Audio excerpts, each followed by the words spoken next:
የህዝባዊ ወያኔ ሓርነት ትግራይ ቀደምት ከመጀመሪያዎቹ ወደ በረሃ ከገቡት በከፍተኛ አመራር ላይ ከቆዩት አቶ መለስን ጨምሮ 7 ዋና ከሚባሉት እስከ 1993 አንዱ አቶ ገብሩ አስራት ናቸው። የትግራይ ክልል የመጀመሪያው ፕሬዝዳንት እስከ 1993ም ለ10 ዓመታት ክልሉ የመሩት የፓርቲው ስራ አስፈጻሚ ኮሚቴ አባልና ማዕከላዊ ስራ አስፈጻሚ ኮሚቴ አባልም የነበሩ ማለት ነው። በህወሓት ክፍፍል ከተባረሩት 12 የማዕከላዊ ኮሚቴ አባላት አንዱ ናቸው። በስራ አስፈጻሚ ደረጃ ካለን ወደ 5 ሲባረሩ እዛ ውስጥ ያሉ ናቸው።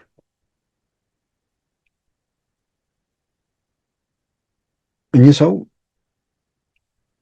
ትግራይ ውስጥ ያለውን ሁኔታ እንዴት ነው የሚመለከቱት?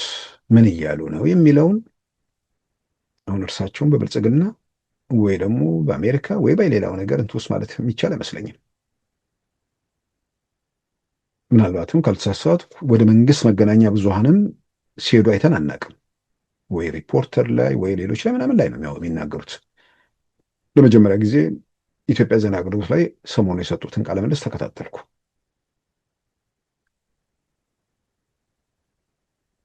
የፕሪቶሪያውን የሰላም ስምምነት ህዝባዊ ወያኔ ሓርነት ትግራይ እንዳላከበረ አረጋገጡ። ዋናዎቹ ፈራሚዎቹ እነ አቶ ጌታቸው፣ እነ ጀነራል ጻድቃን፣ እነ አቶ አሰፋ በተደጋጋሚ ብለውታል። ምናልባት ራቅ አድርገን ደግሞ ሌላ ምስክርነት እንጥራ ካለን ብዬ ነው።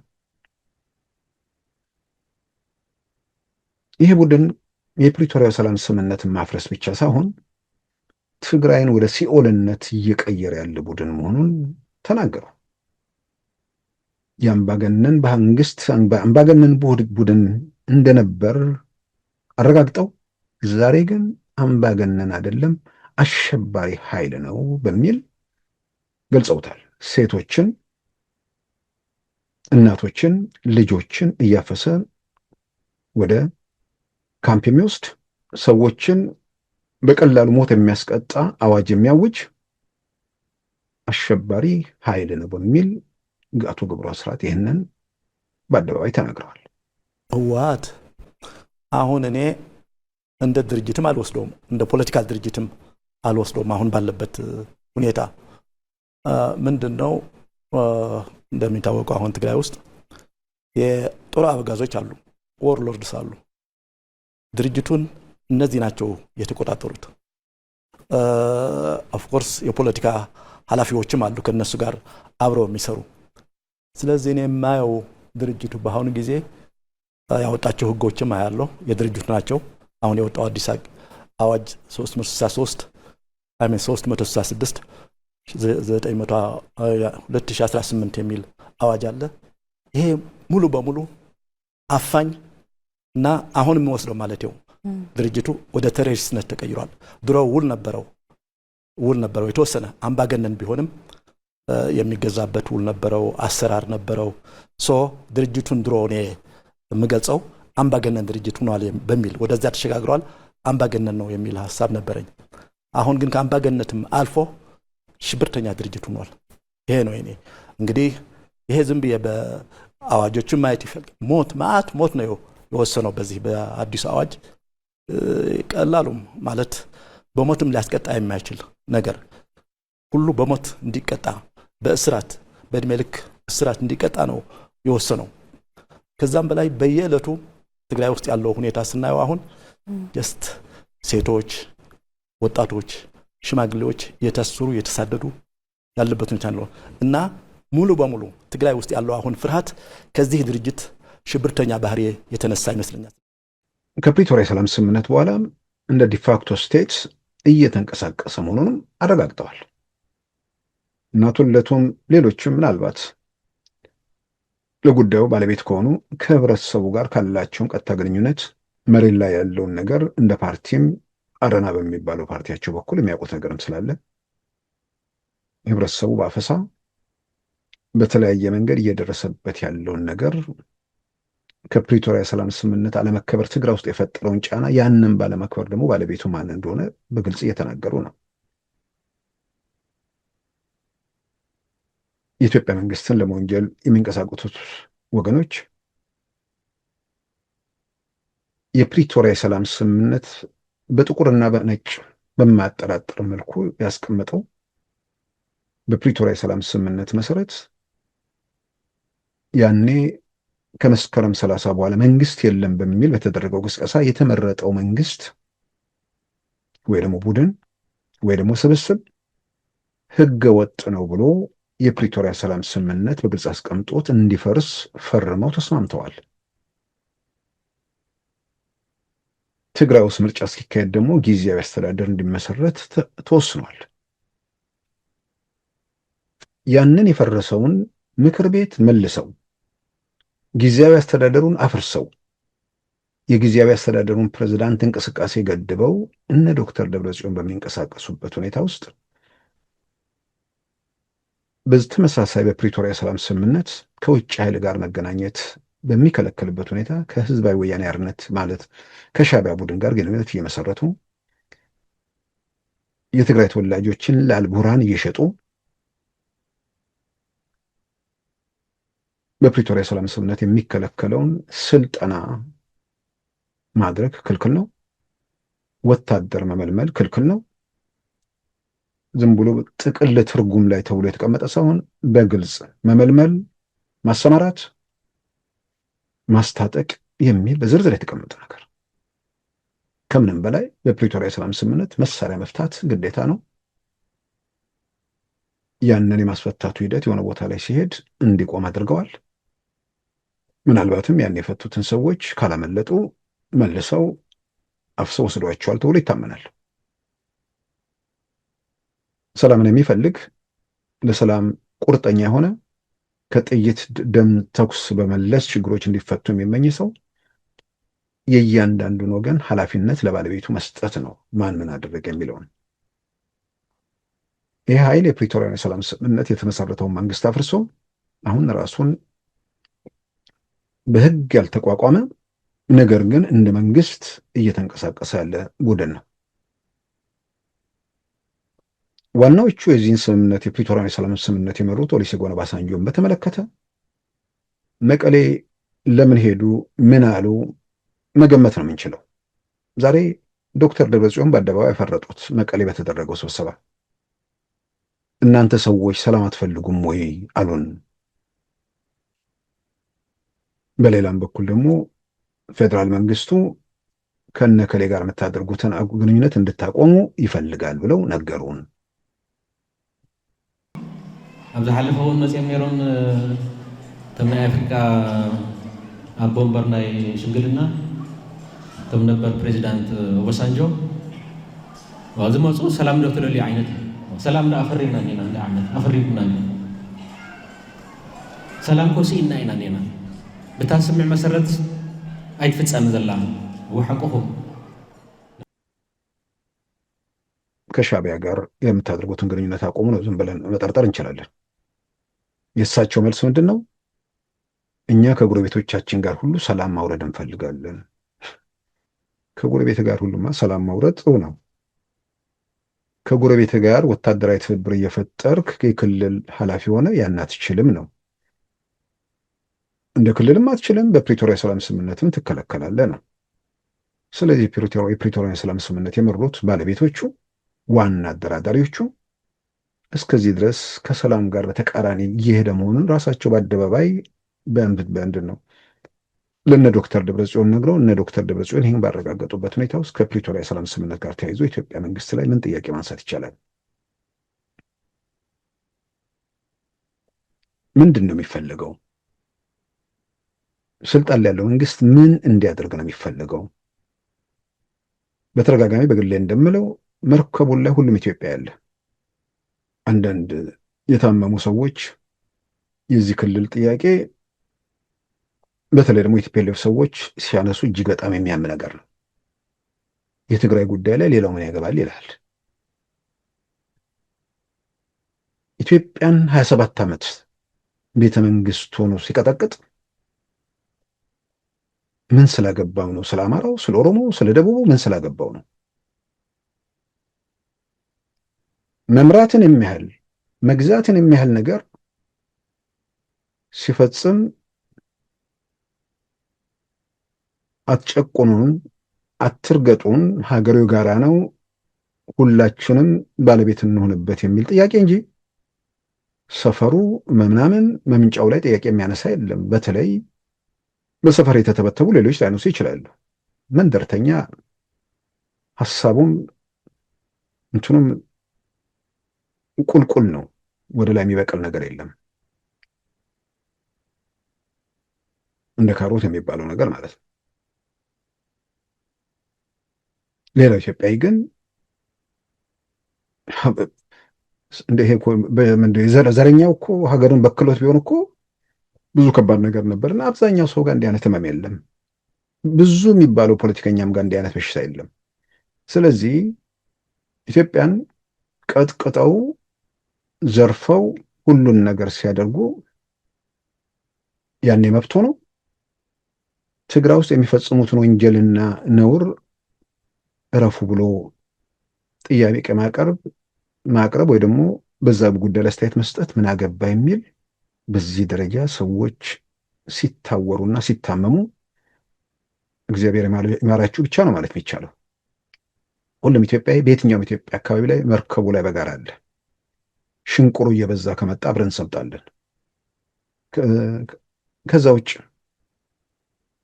የእንጎቻ መንግስታት በመመስረት እንተርፋለን የሚሉ ካሉ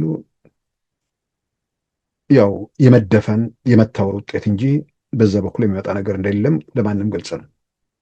ስለዚህ ከመንግስት ቁጥጥር ውጭ ሆነው የፕሪቶሪያን የሰላም ስምምነት አፍርሶ ያለ መንግስት ያለ ቡድን በጀት ለምን አልተለቀቀልኝም፣ ይሄ ነገር ለምን አልሆንልኝ የሚል መከራከሪያ ብዙም ትርጉም የሌለው ነገር ነው። ምንድን ነው ፍላጎታቸው ነው? አሁን ብዙ ጊዜ ተገልጿል። ምን እንደሚፈልጉት እና አቶ ጌታቸው አንዳገሙ አንስተውታል። አንደኛ በወንጀል ላለመጠየቅ ይፈልጋሉ። ሁለተኛ በህገ ወጥ የወርቅ ንግድና መሰል ተግባራቸው ላይ ያለ ከልካይ ያንን ማስኬድ ይፈልጋሉ። እነዚህን የመሳሰሉ ነገሮችን ለመፈጸም ክልሉን በመዳፋቸው ማቆየት ይፈልጋሉ።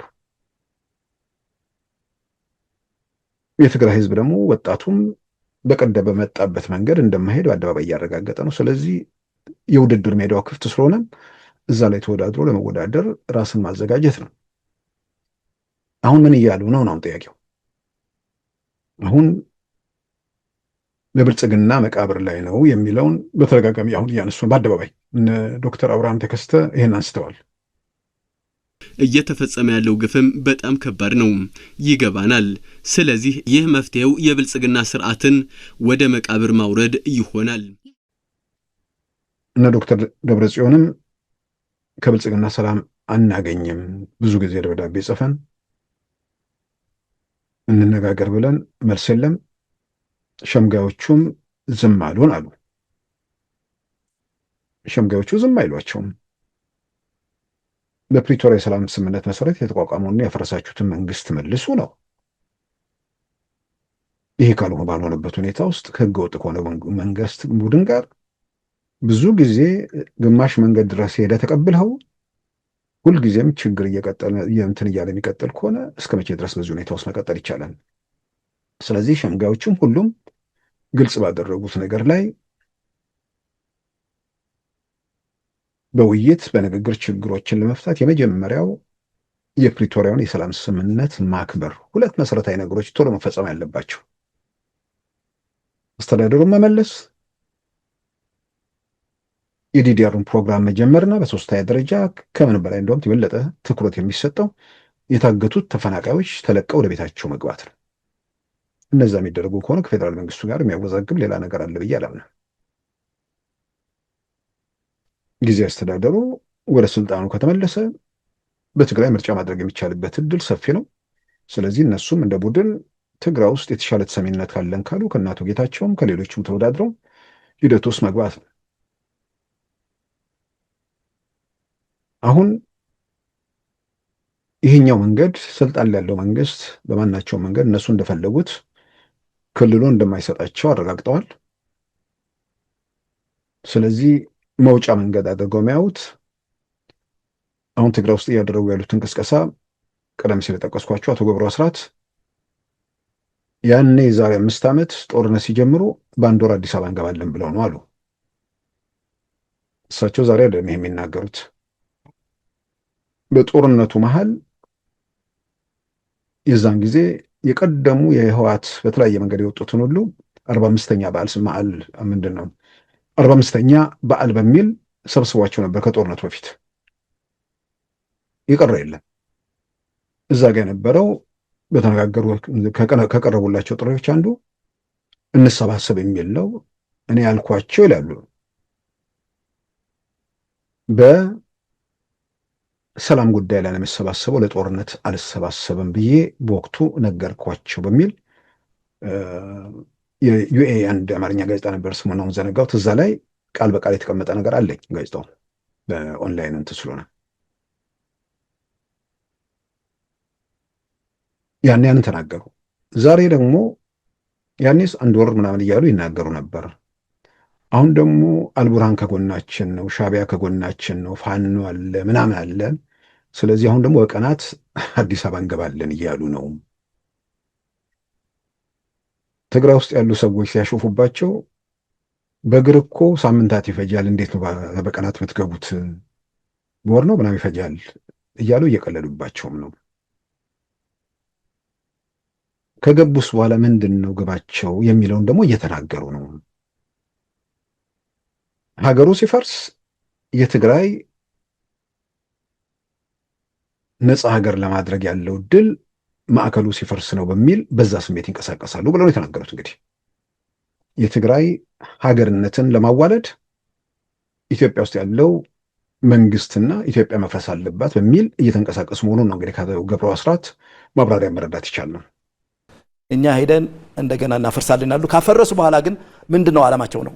በኢትዮጵያ አንድ ኮንስቲቱሽን ስር ለመኖር ነው የሚፈልጉት ወይ የራሳቸው መንግስት? አሁን ህወሓቶችና እነሱ ያደራጃቸው ካድሬዎች አሉ። በቃ በግልጽ ሀገረ ትግራይ እንመሰርታለን ብለው የሚንቀሳቀሱ አሉ። ስለዚህ ዓላማቸው ግባቸው አንድ የትግራይ ሀገር ለመመስረት ነው። በኃይልም ቢሆን በጉልበትም ቢሆን ይህን ሲያፈርሱ እንግዲህ ያኔ ማዕከል አይኖርም። የፈለገው ይሄዳል። እያንዳንዱ ክልል እያንዳንዱ ብሔር የፈለገውን ያደርጋል። እኛም ባለ ምንም ችግር ነፃነታችን አውጀን እንመሰርታለን። ይሄ ነው አንደርላይንግ ውስጥ ያለው ጉዳይ ይሄ ነው። ስለዚህ ጦርነቱን እና ኢትዮጵያን ማፍረስ የሚፈልጉት ሌላ የላቀ ዓላማ ኑሯቸው አይደለም፣ ወይ ለኢትዮጵያ የተሻለ ነገር ለማምጣት አይደለም። ምክንያቱም ከአሁን በፊት ወድቀዋል እኮ ኦልሬዲ ተፈትነው ወድቀዋል። እነዚህ ተፈትነው የወደቁ ሰዎች እንደገና አዲስ ነገር ለኢትዮጵያ ሕዝብ ሊያመጡለት አይችሉም። ለትግራይ ሕዝብ አዲስ ነገር ሊያመጡለት አይችሉም። ወድቀዋል ኦልሬዲ። እንግዲህ ፍላጎታቸው ግባቸው በተለያየ መንገድ በውስጡ ምናምን የሚያወሩት ምን እንደሆነ ሸኔን የሚፈልጉት ፋኖን የሚፈልጉት የኤርትራ መንግስት እነሱን የሚደግፋቸው ለአንዴም ለዘላለሙም የቀይ ባህር ጥያቄ እየተባለ ኢትዮጵያ ውስጥ የሚነሳውን ነገር ለመዝጋት ኢትዮጵያ መፍረስ አለባት። ህወሓት የትግራይ ሀገርነትን የሚለውን ፕሮጀክት ለመፈጸም ኢትዮጵያ መፍረስ አለባት። እነ ፋኖና እነ ሸኔን የመሳሰሉ ደግሞ ያው እነሱም በየአቅማቸው እንጎቻ መንግስታት እንመሰረታለን በሚል ተባባሪ ሆነዋል ማለት ነው። እንግዲህ የመጀመሪያው ምርጫ የነበረው ያለ ከልካይ ሁሉን ነገር በፈቀዱት መንገድ ማድረግ ነው። ያን ማድረግ እንደማይችሉ ግልጽ ሆኗል። ህግና ስርዓት የግድ መከበርም አለበት። ስለዚህ የመጨረሻ ሙከራው ኢትዮጵያን ማፍረስ መሆኑ እንግዲህ ውስጥ ለውስጥ የሚያደርጉት እነ አቶ ገብሩም ባላቸው መረጃ ላይ ተመስርተው እነሱ ባይናገሩም በተለያየ መንገድ የምናነበው የሚያረጋግጠው ያን ነው። ኢትዮጵያን ማፍረስ ሻዕቢያ ህወሓትን የሚደግፈው ሌሎችንም የሚደግፈው ኢትዮጵያ ውስጥ መንግስት ህልውና ካላከተመ ኢትዮጵያ እንደ ሀገር ካልፈረሰች ጫፍ ያለው ሁሉንም ከሰጠው ከህወሓት ጋር መስማማት አልቻለም። ያን ከህወሓት ጋር የነበረውን አዙሪት እልባት ሰጥቶ ማዕቀብ እንዲነሳለት አድርጎ ወደ ዓለም አቀፉ መድረክ ከመለሰው የጠቅላይ ሚኒስትር አብይ መንግስት ጋርም መስማማት አልቻለም። ስለዚህም 70 ዓመታት ምናምን የቀጠለ የሚያወዛግብ ጉዳይ እልባት የሚያገኘው ኢትዮጵያ እንደ ሀገር ህልውናዋ ሲያከትምና የትንንሽ ሀገሮች ወይ ደግሞ ትንንሽ ሀገር ወይ ደግሞ የጎበዝ አለቆች መፈንጫ ስትሆን ነው ብለው ለዛ ፕሮጀክት ድጋፍ እንደሚያደርጉ የሚያጠራጥር አይደለም። ህወሓትም ትግራይ የሚባለውን ሪፐብሊክ ተግባራዊ ለማድረግ የሚችለው ማዕከሉን ሳፈርስ ነው ብሎ እሱም በዛ መንገድ እየተንቀሳቀሰ ነው። የግብፅ መንግስትም ከአባይ ውሃ ጋር በተያያዘ ባለው ነገር ላይ ኢትዮጵያ ውስጥ ተጨማሪ ግድብ ተጨማሪ የሚባል ነገር ለአንድና ለመጨረሻ ጊዜ እንዳይኖር የሚራኮት የፈራረሰ ሀገር መኖሩ ለሱም የሚጎዳው አይደለም፣ ይበልጥ የሚጠቅመው ነው። ስለዚህ ጉዟቸው ሁሉም ተኳሽም አስተኳሽም ግባቸው ምን እንደሆነም ደግሞ በተለያየ መንገድ መገንዘቡ እነዚህን ኃይሎች በኩርፊያ ይሁን በቁጣ በጥላቻ ይሁን በሌላ እነሱ ላይ ተንጠለጠሉና ከነሱ ጋር የሚያጨበጭቡ ወገኖች ሀገር ለማፍረስ የሚደረግ ትብብር እዛ ላይ ራሳቸውን አስተዋጽኦ እያደረጉ መሆናቸውንም ቢገነዘቡት ቢያውቁት ጥሩ ነው።